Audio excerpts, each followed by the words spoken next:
Edmonds. I'm a clinical psychologist and professional lead for the Learning Disability Services, which are part of Sussex Partnership Foundation Trust. I feel I'm standing up here all alone to tell you about a co-production project, which doesn't sit quite right. But actually the reason I'm alone is that actually I'm going to talk about the development of the project, and we are just in the process of recruiting a project coordinator and a project facilitator, and we're just about to start the project. So I'm really hoping to get an invitation back next year. I'm going to be standing up here with a few people, and we're going to be telling you about how the project's gone. So this is just a very brief, I'm going to keep it very brief. This is just an introduction to the project and how we arrived at the scope, what we wanted to do. Okay, our project is called Springwell, supporting people with learning disabilities and complex needs to have a voice in their care planning process. And it's their care planning that happens when they come to our specialist learning disability team.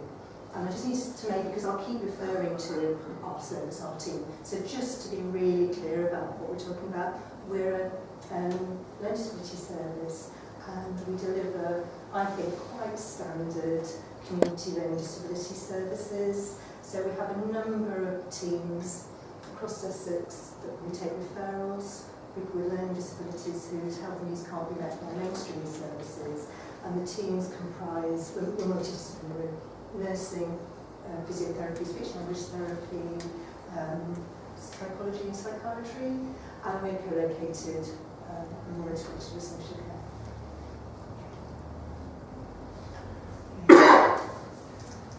I think it's very clear from all the policies that are around at the moment, some of which we've heard about today, that there's some really clear messages about how we should be delivering services based on the mantra of nothing about us without us. And that people should, and the families and carers should be at the very centre of our work, and they should have a voice in terms of choice and what their health package should look like. And there's evidence that if people are at the centre of that plan, that they achieve better health outcomes. Of course, I think we talk a lot about person-centred care and joined up care planning, and we don't really deliver on that. But as healthcare professionals specialising in learning disabilities, if we can't do it well, then I think we really need to address some of those issues. And actually, we found that we weren't doing it well. We looked at our paperwork, our care plans, where it says, was the person involved in their care plan?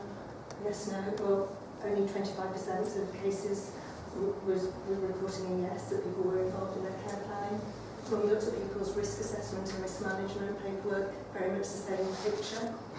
Thankfully, it mirrors the national picture. We're not doing much worse than any other service out there. And also, we talked to people using our services, and they were reporting back that they weren't feeling included in their care planning. In fact, very often they really didn't know what the work was that we were doing with them. Sometimes they didn't know who we were. They didn't know whether they were working with a nurse, a psychologist, or a speech and language therapist. They didn't know why we were there. So some really stark messages. So we went back to our own staff and we said, look, we're picking up all over the place that people aren't feeling involved in decision making around their care, not feeling involved in their care planning, what's going on. And they told us quite a lot.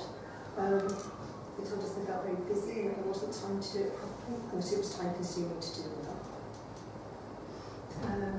But they didn't have access to the right resources, so they weren't easily able to pick up easy read information to share with clients that would facilitate their decision making. So there's a real issue around capacity. We understand capacity, but if the person didn't have capacity, then actually it was an even bigger, even more time consuming to ensure joined up decision making, and it got marginalised. And basically we weren't being creative in our scope. Okay, so we knew we weren't doing very well. That's when care came along and told us again that people should be at the centre of their care, that they should have choice and control over the decisions made about their healthcare needs and how they were met. As Forming Care looked for good examples of co-production, actually we have very little.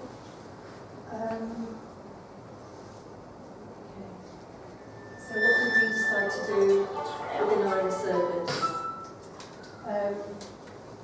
We put together a project and got some funding from HEX. So it's thanks to HEX that we're now a place where we're able to do something different. Okay. And just to also say that we weren't doing this, it wasn't just a Sussex Partnership Initiative, we were doing this in partnership with Building Trust and also with Brighton and Sussex University Hospital and their media department, because we wanted to produce some media resources, some films that would allow us to develop some training. It felt really important as well to be in partnership with Building Trust because they sit outside of the NHS, and we felt that we wanted to do some internal review, that actually we needed to have somebody who was outside of that to achieve objectivity and to really help us question what we were doing, that we had potentially had our own cultural blindness and maybe things that we really would find difficult to hear in terms of external criticism, that we felt if we doubled on Building Trust that they would be able to hear everything that was being said about our service and help to make sense of that. And I'm looking over because I'm still got some really modern workers here. Okay. So what was important for us within this project? We really wanted to work with people who use our services, their carers and their families, and we wanted to include our own staff in our review of what we were doing. We wanted to fundamentally give a voice to those people who didn't usually have a voice within this type of project. So quite often if we involve service users in a critique of what we're doing or an evaluation, we go to the same people, and we know we're doing it again to those people that are most able, that have good verbal communication, can understand quite complicated ideas. And we really wanted to hear from people who came and used our services. We're a specialist service working with people with those complex needs, and we wanted that group of people to be informing us about what good should look like for them. And we wanted to ensure that the project was properly co-produced and that we don't make any assumptions at the start of the project of what good should look like, which is why this presentation today isn't going to tell you anything about any of the outcomes, because we don't know what they are.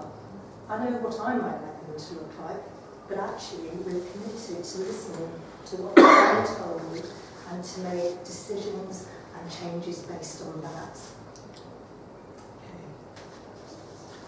So what are our aims? It's to produce a set of standards about how we work together with people and their carers and families, and support and how we support joint decision making. We want to, if necessary, totally redesign our referral process. And we made a real commitment to that. And I can tell you, when you're in a service that's been doing things the same way for a very long time, that is quite scary. But actually, we know, for example, that the information we're currently giving to people when they refer to us obviously is not helping them understand what our service is or what to expect. We have an idea of what a good initial assessment looks like, but is that really working for the person who walks through the door? So we have to ask some questions. We're hoping to hear some, receive back information that we may find difficult to act upon, but we're committed to try and act upon it. Okay, and we also, although we know that we employ people who are specialists in working with people with learning disabilities, we feel we want to offer some training to them that gives them some time to actually think about what good engagement with our people using our services should look like and what good care planning and joint decision making should look like. We also wanted to develop the right forms and information sheets to support good engagement with people using our service. We want to have the right easy ones available, and also we want to engage better with families and carers. So what's our plan? Okay. To employ a project coordinator to do this work, because actually we recognise that we know we need to do better. And actually, if you speak to most clinicians, they've got ideas of what they need to be doing to improve. But actually, part of the reason things aren't changing is we just don't have time in our busy working lives to do this work. So actually having the additional resource available to us for the next year is going to be really significant. We also want to employ a project facilitator who will be a person with lived experience to work with the project coordinator. Employed on the same terms and conditions, that's really important. And we want to employ a filmmaker to make some high quality training and information resources that will be used to form basis of training for our own staff within learning disability services, but also to staff working in other mainstream health settings, and also, because of the nature of the resources we're developing, will be available for people working outside of Sussex as well. Most obviously Kent also.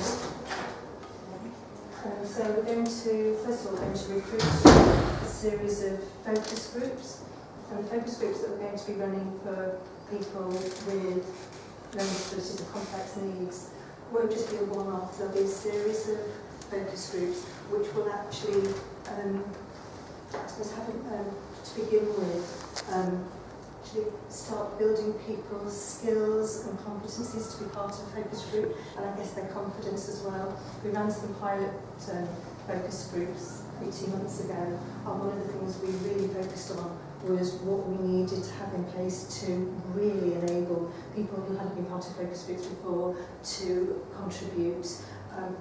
It was amazing. The contributions people made were just, they told us some things that were just incredibly powerful and hard-hitting. And we struggled to get people to focus groups, because when you say, can you suggest anybody with disability and challenging behaviour might want to be part of a focus group, everyone went, oh no, we don't know anybody. I can't think of people who might actually have something to say about their care. Okay, well, yes, it's going to be hard to get them to a group. Let's get them to a group. Got them to a group, and absolutely, they just flourished in that setting. And we did a lot to make sure that they felt safe, looked after. We did lots of warm-up exercises, lots of tea and cake. And people said, we want to come back again. We really want to come back again. And they shared themselves an awful lot. I think that was really quite humbling, was that people were really wanting to talk about their personal experiences and what would have made things better for them. But we just felt it was limited, because at the time we could only, through the resources we had available, offer one focus group. So what we were left with the sense is we've been able to bring the same group of people back and repeat that several more times, we'd have got more than what. We also want to run some focus groups with families and carers, and we want to run a focus group with our own staff. And ultimately we want to change how we engage with people using our services. If that requires a redesign of our referral processes, we'll be redesigning our referral process. But ultimately we want to look at whether we improve outcomes for people.